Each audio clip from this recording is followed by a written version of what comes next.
बहुत डांट पड़ेगी, बहुत डांट पड़ेगी। गोलगप्पे खाते हुए या बारबेक्यू में मिल जाएगी।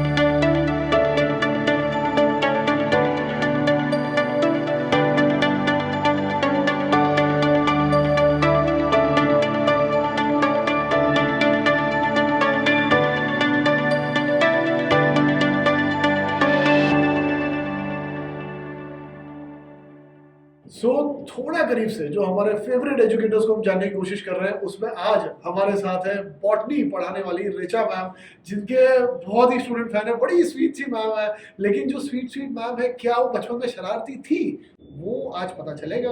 So welcome. इतनी भी स्वीट नहीं हो जैसा आप कह रहे हो। मैम आपसे बात करूं तो ऐसा लगता है कि मतलब वो शुगर रश हो रहा है मुझे। बस सच में मतलब मैं सोचता हूँ, मैं दिन में ना मैंने रखा है कि मैम के साथ अगर 10 मिनट से ज्यादा बात नहीं करने की, वरना फिर मुझे sugar be careful, otherwise diabetes हो जाएगी। डायबिटीज हो जाएगा एक्चुअली। सो मैम वेलकम सबसे पहले तो। Thank you. सो मुझे पहले तो मैम के बारे में जानना, अगर हम बोलेंगे ऋचा मैम, तो ऋचा मैम कौन है, आप बताइए।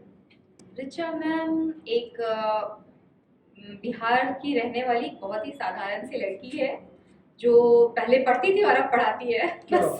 सो ये जब छोटे थे तो हमेशा ये मैंने कई बार देखा, जब मैं स्कूल में था तो मेरे जो फ्रेंड्स थे और खासकर फीमेल फ्रेंड्स को, उनको हमेशा से पढ़ाने का था कि मैं बड़े होकर टीचर बनूंगी। अब is this gender specific thing या फिर बचपन से ये शौक था कि नहीं टीचिंग कराना? आई डोंट थिंक सो कि ये कोई जेंडर स्पेसिफिक हो। मेरा तो कभी इधर था ही नहीं कि मुझे टीचिंग में आना है। मैं तो चाहती थी कि मैं बायोटेक्नोलॉजी करूँ, पीएचडी करूँ, क्या साइंटिस्ट बनूँ। बट मैंने बस एक साल एक स्कूल में जाके पढ़ाया।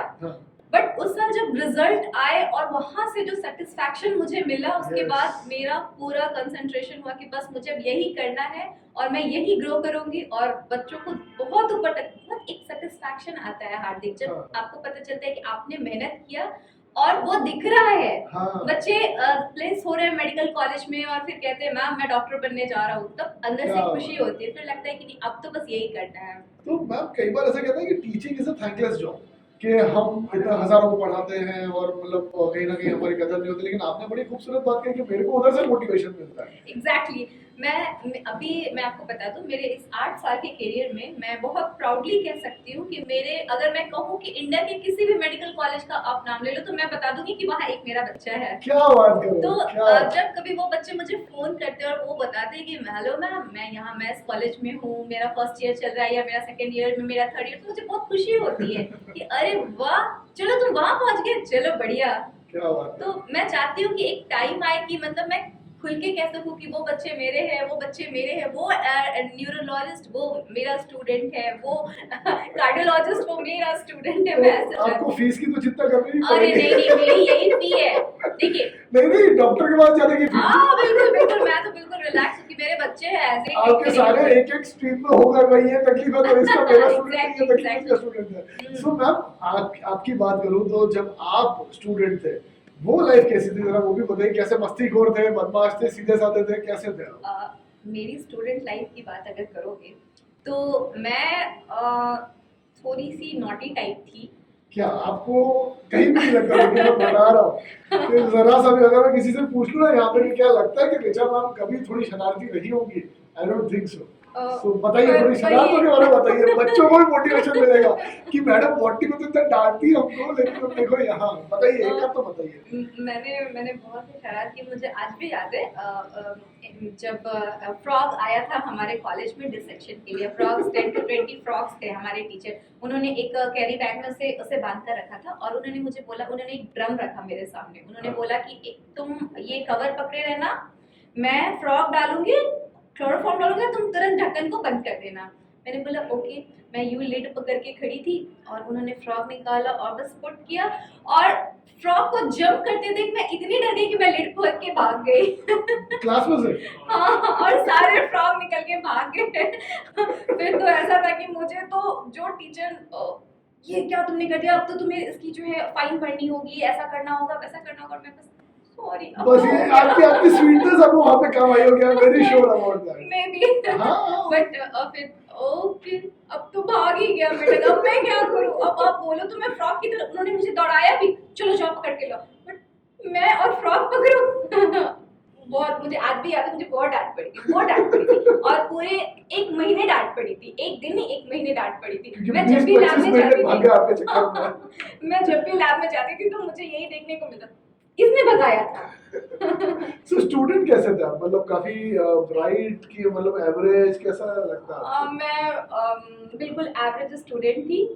कभी कभी तो सीन ऐसा होता था कि क्लास में लेक्चर हो रहा है और टीचर ने पूछा, समझ में आ गया? सबने जोर से आवाज लगाते थे, यस, और मेरे मुंह ऐसे होते थे।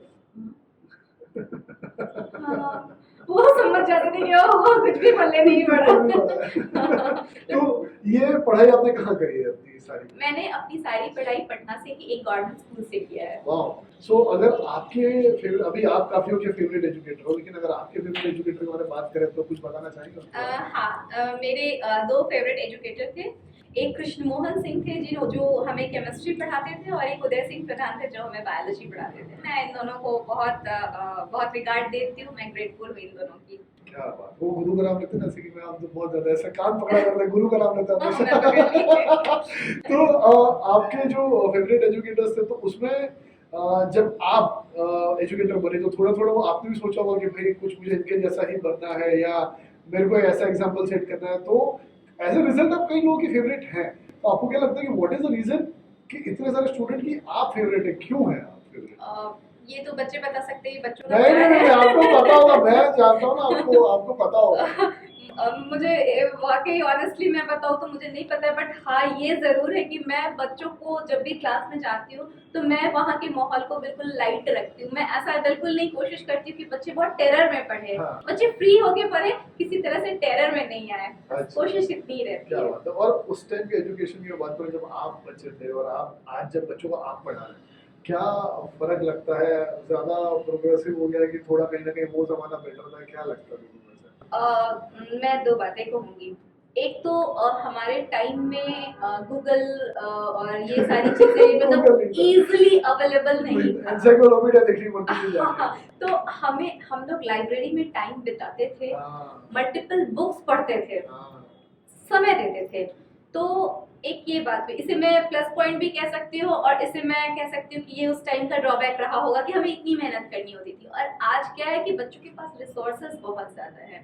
अगर वो इनफैक्ट चाहे कि हाँ मुझे पढ़ना है तो रिसोर्सेज बहुत है। अब हमारा अनअकैडमी ही देख लो, Yes, yes. आराम से इधर उधर से नॉलेज मिलते हैं, ऑनलाइन इतने फैसिलिटीज, आराम से बच्चे पढ़ते हैं। लेकिन इसमें एक ड्रॉबैक मुझे ये दिखता है कि वो जो लाइब्रेरी में टाइम बिताने वाली बात थी, वो जो पेशेंस था जो हमारे भीतर था, शायद अब बच्चों में नहीं है। हाँ, अब मतलब कहीं सब ना कुछ कहीं। यूं चाहिए कि मतलब वो जो पेशेंस है एक जर्नी के लिए लगता है, वो पेशेंस आपको कहीं ना कहीं मिसिंग लगता है। वो पेशेंस कहीं ना कहीं मिसिंग है। बट अब देखा जाए तो जो बच्चे अभी रियल में चाहते हैं कि पढ़ना है, तो उनके लिए रिसोर्सेज की कोई कमी नहीं है। क्या बात है मैम। आप अगर पटना से ही हैं, आपने पढ़ाई भी यहाँ करी है, तो अगर आज की तारीख में मैं एकदम से पटना पहुंच जाऊं और मुझे चाहिए कि रिचा मैम कहाँ है, तो ऐसी कौन सी जगह है जहाँ रिचा मैम पाए जाते हैं पटना में? मतलब फ्रीक्वेंटली, मतलब आंख बंद करके किसी को, अगर जो रिचा मैम की बेस्ट फ्रेंड है या उनके घर वाले हैं, उनको पता है कि अगर वो नहीं मिल रहे तो यहाँ होंगी। रिचा मैम मिल जाएंगी कहीं गोलगप्पे खाते हुए, हाँ। या बारबेक्यू में मिल जाएंगी। गोलगप्पे तो मैं देखा ऑफिस के नीचे ही है, तो हाँ टाइम स्पेंड गोलगप्पे का एक सेशन हो ही जाता है। गोलगप्पे एक अटेम्प्ट करके ही आती हूँ। अच्छा, पहले पेपर बाद में अटेम्प्ट करेंगे, पहले गोलगप्पे। तो अगर मैं यहाँ पे आपसे मिलने आया हूँ तो मुझे आप क्या सजेस्ट करेंगे? पटना आया तो ये खा के जाना, क्या खा के जाऊँ आप मैं कहूंगी कि पहले तो बारबेक्यू हो लो, हाँ, उसके बाद मॉरल लोग जाकर के गोलगप्पे खा के आना। तो आप कंपनी दोगे? बिल्कुल, अरे कहने की बात है। पक्का। हाँ, गोलगप्पे में तो आप सेल्फ इन्वेंट करोगे अपने आप को, बुला रहे कि तुम जा रहे हो, मैं आ रहा हूँ। तो अच्छा मैम, अभी कैमरा को देख के अभी आपके जो भी बच्चे हैं उनको आप क्या मैसेज देना चाहोगे जाते जाते? मैं यही कहूंगी कि आप लोग अच्छे से पढ़ाई करो। आपके पास रिसोर्सेज की कोई कमी नहीं है, कमी है तो सिर्फ इच्छा शक्ति की। अगर आप विल पावर को बढ़ा लो तो फिर आपके लिए कोई बैरियर नहीं है, आप कोई भी एग्जाम क्रैक कर सकते हो। Let's crack it. क्या बात है। और भाई जो नीचे सब्सक्राइब का बटन है उसको भी दबाने में कोई मेहनत नहीं है, तो वो भी कर डालो। पटना पुलिस की जो चैनल है उसको लाइक शेयर सब्सक्राइब कर। Subscribe. Bye bye. Let's crack it.